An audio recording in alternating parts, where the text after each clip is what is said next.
अब बात अयोध्या की, जहां का सियासी पारा लगातार बढ़ रहा है।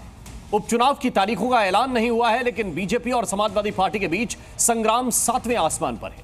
अखिलेश के अयोध्या नरेश अवधेश प्रसाद के बेटे बीजेपी के निशाने पर हैं। अवधेश के बेटे अजीत प्रसाद पर एक शख्स के साथ मारपीट और जान से मारने की धमकी देने के आरोप लगे। क्या है यह पूरा मामला, आइए आपको विस्तार से दिखाते हैं।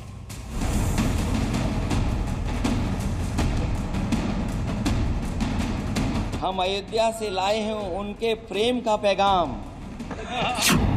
अयोध्या के जिस जीत पर अखिलेश यादव और पूरा विपक्ष इतरा रहा है, उस जीत के प्रतीक अवधेश प्रसाद पर घेरा कस रहा है।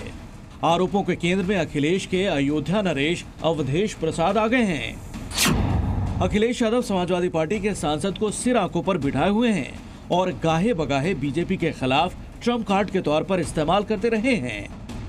होए वही जो राम रची राखा। लेकिन हाथों में शिकायत की तहरीर लिए इस शख्स के चेहरे का खौफ समाजवादी पार्टी की जीत के जश्न को थोड़ा ही सही लेकिन मंदा करने वाला है।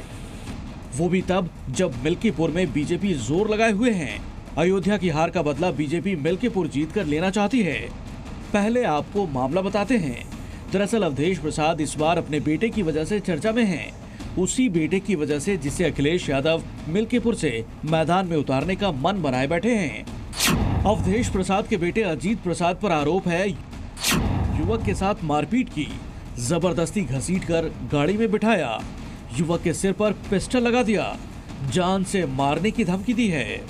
मारपीट और धमकी के बाद पीड़ित थाने पहुंचा अजीत प्रसाद के खिलाफ शिकायत दर्ज करवा दी। 4-5 गाड़ी आके खड़ी हुई, जिसमें जो है अजीत प्रसाद स्वयं बैठे थे। हमको बुलाया, उसके बाद में जो है जबरन गाड़ी में हमको बैठा लिए।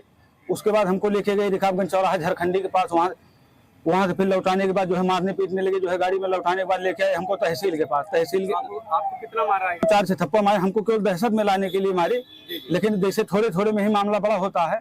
हम इतना चाहते हैं कि मेरी सुरक्षा व्यवस्था जो है बराबर हमारी। आपको जान से मारने की धमकी भी दी है? राजू यादव धमकी दे के गए हैं। जिस अजीत प्रसाद पर रंगदारी के आरोप लगे हैं, वो फिलहाल मिल्कीपुर से अवधेश प्रसाद की विधायकी विरासत के प्रबल दावेदार हैं। पीड़ित की शिकायत पर अजीत प्रसाद के खिलाफ मुकदमा दर्ज कर लिया गया है। अजीत पर अपहरण, मारपीट और धमकाने की धाराओं में मामला दर्ज हुआ है। अजीत के साथ राजू यादव और श्रीकांत राय समेत 10 से 15 अज्ञात लोगों पर FIR दर्ज हुई है।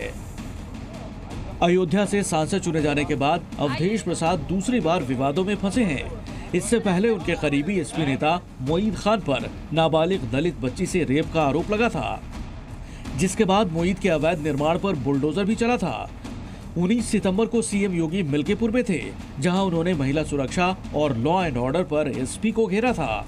जैसे कुत्ते की पूंछ सीधी नहीं हो सकती, वैसे ही ये समाजवादी पार्टी के दरिंदे जो बेटियों की सुरक्षा के साथ खिलवाड़ कर रहे हैं, ये कभी ठीक नहीं हो सकते। पहले ही मोईद खान विवाद समाजवादी पार्टी की मुश्किल बढ़ा रहा था और अजीत प्रसाद पर मारपीट और जान से मारने की धमकी देने का विवाद गर्मा गया है। जाहिर है अयोध्या की जिस जीत को अखिलेश ट्रॉफी की तरह पेश करते हैं, बीजेपी मिल्कीपुर उपचुनाव जीतकर उसी ट्रॉफी को वापस लेने की तैयारी में है। ये दोनों आरोप पार्टी के लिए बड़ी मुसीबत बनने वाले हैं। हमारे बेटे अजीत पर जो आरोप लगा है पूरी तरह से निराधार है, मिथ्या है और राजनीति से प्रेरित है। मिल्कीपुर में उपचुनाव की तारीखों का ऐलान नहीं हुआ है, लेकिन बीजेपी और SP की तैयारियां कई दौर की हो चुकी हैं। बताया जा रहा है कि SP अवधेश प्रसाद के बेटे अजीत प्रसाद पर ही दांव लगाने की तैयारी में है, लेकिन मारपीट के इस कांड ने बीजेपी को मुद्दा दे दिया है। सत्यप्रकाश, अयोध्या, जी मीडिया। जी न्यूज़।